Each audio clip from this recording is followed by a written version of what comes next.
Dans cette lecture, nous allons découvrir les variables en Python. Une variable permet de stocker une valeur et de lui donner un nom. C'est un concept fondamental que vous allez utiliser partout dans vos programmes Python.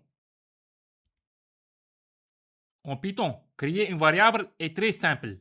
Il suffit de choisir un nom, d'utiliser le signe égal et d'assigner une valeur.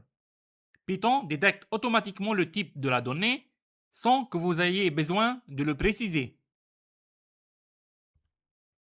Python propose plusieurs types de données de base. Les plus courants sont les nombres entiers, les nombres décimaux, le texte et les booléens.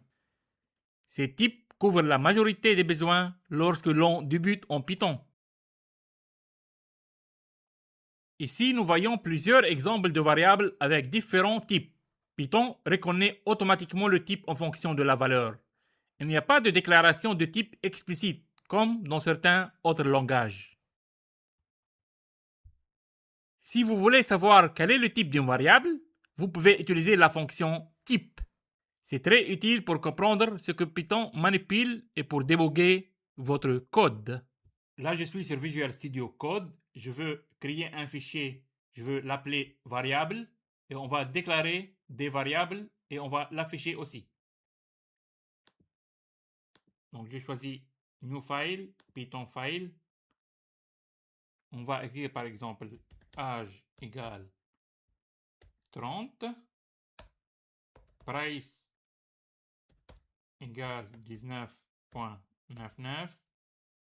Donc, et avec un booléen is active égale true. J'ai l'autocomplete ici, j'utilise. On va mettre un commentaire. Donc, je mets dièse affichage des variables. Donc là, je veux afficher les variables. Tout simplement, on va utiliser la méthode print. Par exemple, on va me dire âge égale tout simplement virgule âge. Donc là, on va imprimer la variable âge. On va imprimer aussi la variable isActive égale virgule la variable isActive.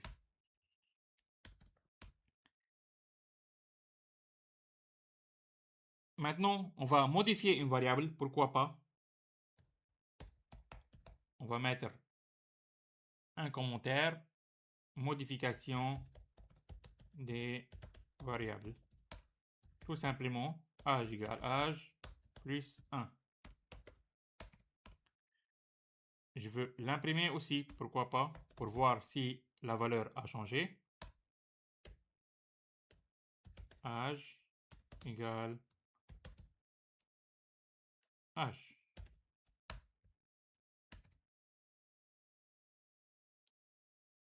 Essayons d'afficher les types d'une variable. Donc, je vais mettre aussi un commentaire, affichage des types. Tout simplement, print âge, on va dire au type d'âge, type âge. Et comme on a vu, on va utiliser la méthode type. On est bon. On va exécuter le programme. Donc, j'utilise toujours ce bouton. Là, il m'a demandé de le sauvegarder. Donc, je veux le mettre tout simplement, par exemple. Bon, ça sera bien de le mettre dans un dossier. Donc là, on va aller, par exemple, on va dire dans perso, on va créer un nouveau dossier. On va le nommer Python. En fait, ce dossier, ça sera comme notre projet. On va mettre tous les scripts ici.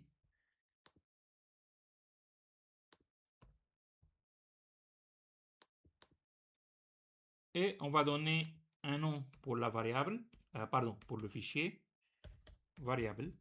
Et l'extension, Ça, c'est important. Donc là, je me suis trompé, variable. Donc là, on va enregistrer. Et voilà, le programme, il s'exécute. On voit bien que l'âge au début égale 30. On imprime is active égale true. Quand on a incrémenté l'âge, l'âge devient égal 31. Et après, regardez le type d'âge. C'est un entier. On voit bien que c'est ici que le type d'âge, c'est class int. Donc, la méthode type fonctionne bien. Dans cette lecture, nous avons vu ce qu'est une variable, les types de base en Python et comment vérifier le type d'une valeur. Ces notions sont essentielles pour la suite. Dans la prochaine lecture, nous allons apprendre à utiliser les conditions. Dans cette lecture, nous allons découvrir les conditions en Python avec les mots-clés if, elif et else. Les conditions permettent à un programme de prendre des décisions et de réagir différemment selon les situations. C'est une notion fondamentale que vous utiliserez dans tous vos projets Python. Sans condition, un programme exécute toujours les mêmes instructions. Avec les conditions, le code devient intelligent, il peut analyser une situation et choisir le bon comportement. Par exemple, vérifier un âge, une note, un mot de passe ou une valeur saisie par l'utilisateur. La condition if permet d'exécuter un bloc de code uniquement si une condition est vraie. En Python, on utilise 2 points après la condition et une indentation obligatoire pour le bloc de code. Si la condition est fausse, le code à l'intérieur du if est simplement ignoré. Le mot-clé else permet de définir un comportement alternatif. Si la condition du if est vraie, le premier bloc s'exécute. Sinon, c'est le bloc else qui est exécuté. Cela permet de générer 2 cas possibles de manière très claire. Lorsque plusieurs situations sont possibles, on utilise elif qui signifie else if. Python teste les conditions dans l'ordre, de haut en bas. Dès qu'une condition est vraie, le reste est ignoré. Cela permet de gérer plusieurs cas sans écrire plusieurs if séparés. Ici, on a déclaré une variable note égale 14. Donc, dans le code, on a écrit si la note est plus grande ou égale à 16, on va afficher très bien. Si la note est plus grande ou égale à 10, on va afficher bien. Sinon, on va afficher insuffisant. Donc, 14 n'est pas plus grand ou égal à 16, donc on ne va pas rentrer dans le premier bloc. Donc, la condition numéro 2, note plus grand ou égal à 10, est vraie. Donc, tout simplement, on va rentrer dans le deuxième bloc et on va afficher bien. Retenez 3 choses importantes. Premièrement, les conditions sont évaluées dans l'ordre. Deuxièmement, l'indentation est obligatoire en Python. Et troisièmement, une seule branche de conditions est exécutée. Bien maîtriser les conditions est essentiel pour écrire du code propre et logique. On est de nouveau sur Visual Studio Code. On va créer un nouveau fichier. Toujours Python. Donc on va dire âge égale n de input. Donc c'est à l'utilisateur de rentrer l'âge.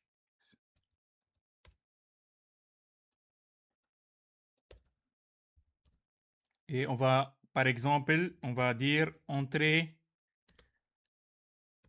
votre âge. Donc là, on est bien. Donc on va ajouter des conditions. If âge plus petit que 12, je vais mettre 2 points, n'oubliez pas. Donc je vais mettre print. Par exemple, vous êtes un enfant. Vous êtes un enfant. Maintenant, on va ajouter un elif, une deuxième condition. Donc, on a toujours l'autocomplete. Il faut l'utiliser. Si l'âge est plus petit que 18, on va dire par exemple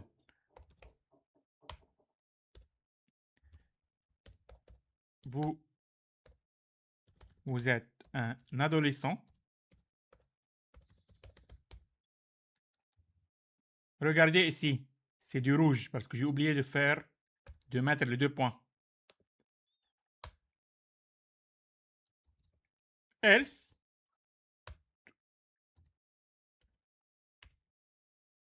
Aussi le deux points, n'oubliez pas. On va dire print. Vous êtes un adulte. Vous êtes un adulte. Ok, très bien. Il n'y a pas du rouge, donc on est bon. Donc, je vais exécuter le programme. Donc, il va me demander de sauvegarder le fichier.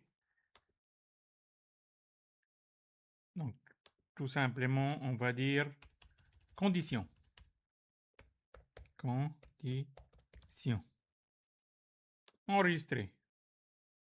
Entrez votre âge. Là, il me demande de rentrer sur le clavier un numéro. Donc, je vais mettre par exemple, on va dire 10. Donc, si je mets 10, normalement, j'attends qu'on rentre dans le premier bloc. Donc, on va voir, vous êtes un enfant. Essayons. 10. Vous êtes un enfant. Vous avez vu? Maintenant, essayons d'exécuter le programme une deuxième fois. Je vais rentrer par exemple 20. 20, normalement, c'est pas plus petit que 12, c'est pas plus petit que 18. Normalement, j'attends qu'on rentre dans le troisième bloc. Vous êtes un adulte. Donc, mettons 20. Vous êtes un adulte. Très bien, notre programme s'exécute bien comme on veut. Dans cette lecture, nous allons découvrir les boucles en Python. Les boucles permettent de répéter automatiquement des instructions, ce qui évite le copier-coller et rend le code plus propre, plus court et plus professionnel. Nous allons voir deux types de boucles, for et while. En programmation, on a très souvent besoin de répéter une action, afficher plusieurs messages, parcourir des données ou faire des calculs répétés. Les boucles permettent de faire cela simplement sans dupliquer les codes et c'est une base indispensable en Python. La boucle for est utilisée pour parcourir une séquence, par exemple une liste, une chaîne de caractères ou une suite de nombres. C'est l'une des boucles les plus utilisées en Python, surtout pour les débutants. Ici, la boucle for va parcourir les nombres de 0 à 4. À chaque tour de boucle, la variable i prend une nouvelle valeur et le code indenté est exécuté. Très important, tout ce qui est dans la boucle est indenté. La boucle while fonctionne différemment. Elle répète les codes tant qu'une condition est vraie. Il faut toujours s'assurer que la condition devient fausse à un moment. Sinon, on crée une boucle infinie. Ici, la boucle s'exécute tant que count est inférieur à 5. À chaque tour, on incrémente la variable count. Sans cette incrémentation, la boucle ne s'arrêtait jamais. En pratique, on utilise for quand on sait combien de fois on veut répéter une action. On utilise while quand la répétition dépend d'une condition logique. Les boucles sont une base fondamentale en Python. Sans elles, il serait impossible d'écrire des programmes efficaces. Prenez le temps de bien les comprendre et surtout de les pratiquer. De nouveau, on est sur Visual Studio Code. On va écrire un exemple complet sur la boucle for et sur while. Comme toujours, on va créer un nouveau fichier, un Python file. On va mettre des commentaires. Je commence par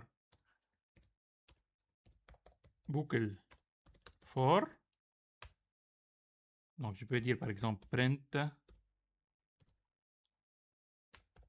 boucle for. Maintenant, on va écrire for i in range. On va dire 1, 6. Donc, je mets les deux points, il ne faut pas oublier. Et là, je fais un print. Itération numéro. Je veux imprimer le i, la valeur. Maintenant, on va mettre un commentaire pour la boucle while. Pareil, on va imprimer. On va dire, bon, là je veux, pour descendre sur la ligne, je veux mettre /n. Comme ça, on descend sur une nouvelle ligne. boucle while. Voilà, on est bon. Maintenant, je vais initialiser une variable count égale 1. Et avec la boucle while, on va dire while. On n'a pas besoin de ça, on va dire count plus grand ou égal à 5. 2 points. On va dire print. Je peux mettre 2 instructions ici, pourquoi pas. Par exemple, on est obligé en tout cas pour incrémenter le count. Donc là, on va imprimer.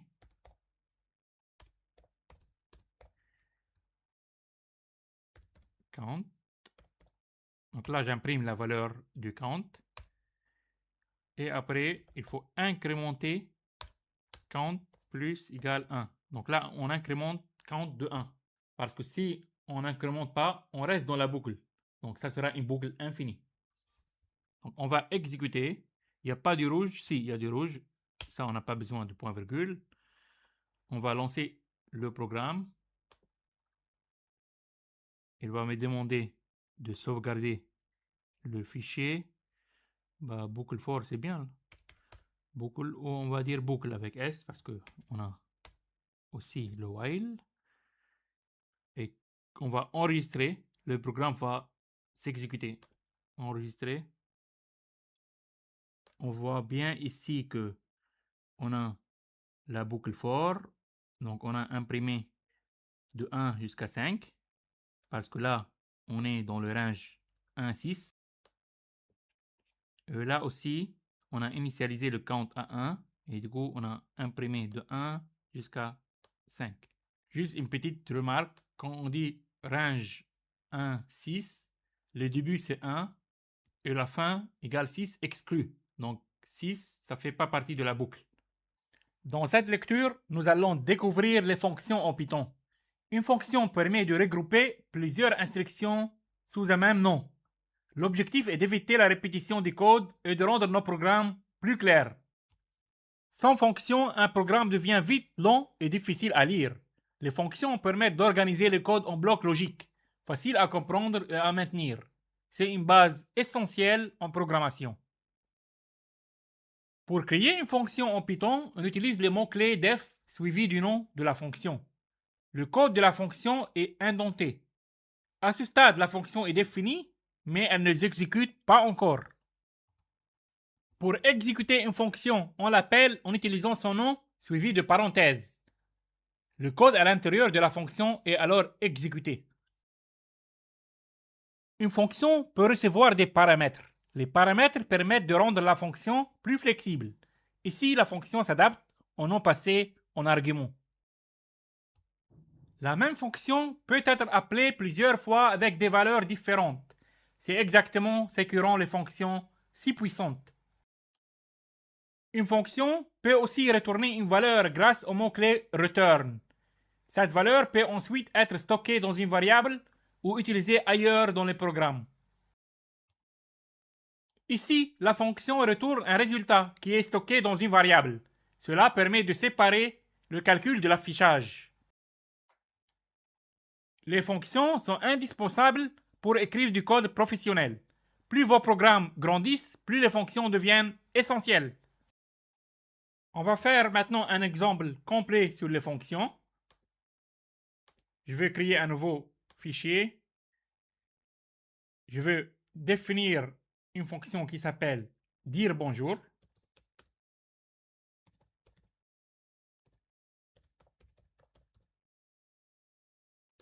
Je veux passer un paramètre nom.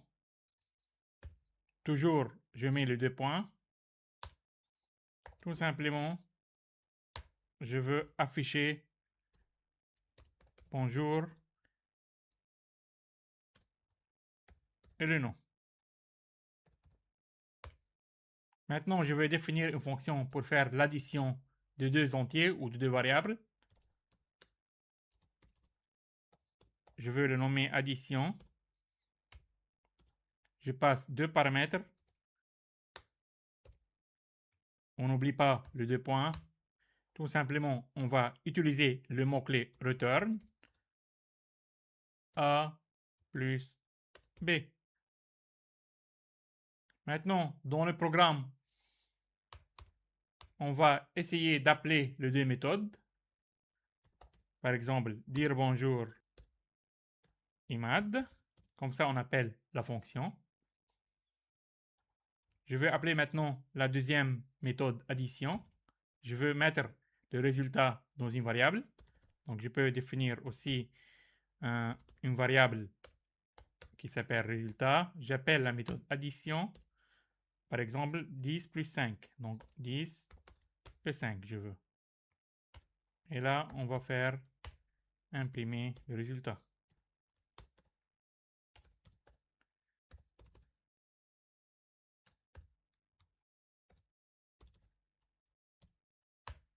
Normalement, on est bon pour exécuter le programme.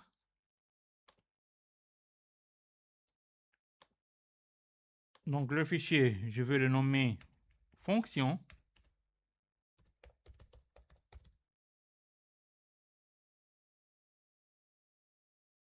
Voilà. Donc, là, en fait, imad est bien imprimé.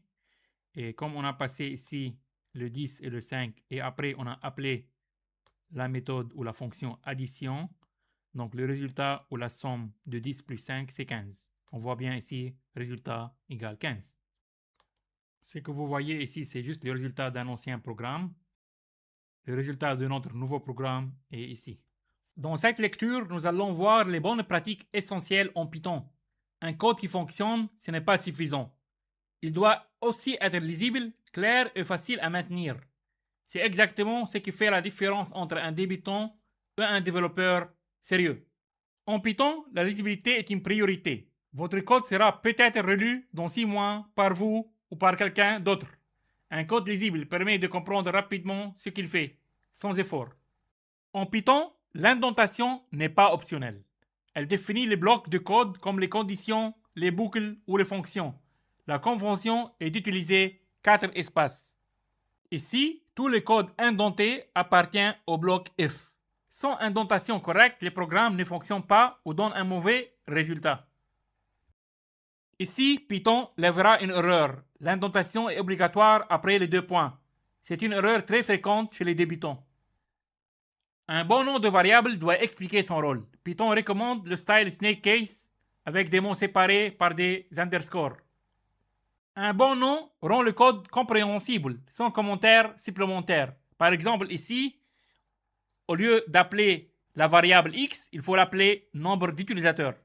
Les commentaires sont utiles pour expliquer une intention ou une logique. Mais un code bien écrit doit déjà être compréhensible sans trop de commentaires. En Python, écrire du code propre est une priorité.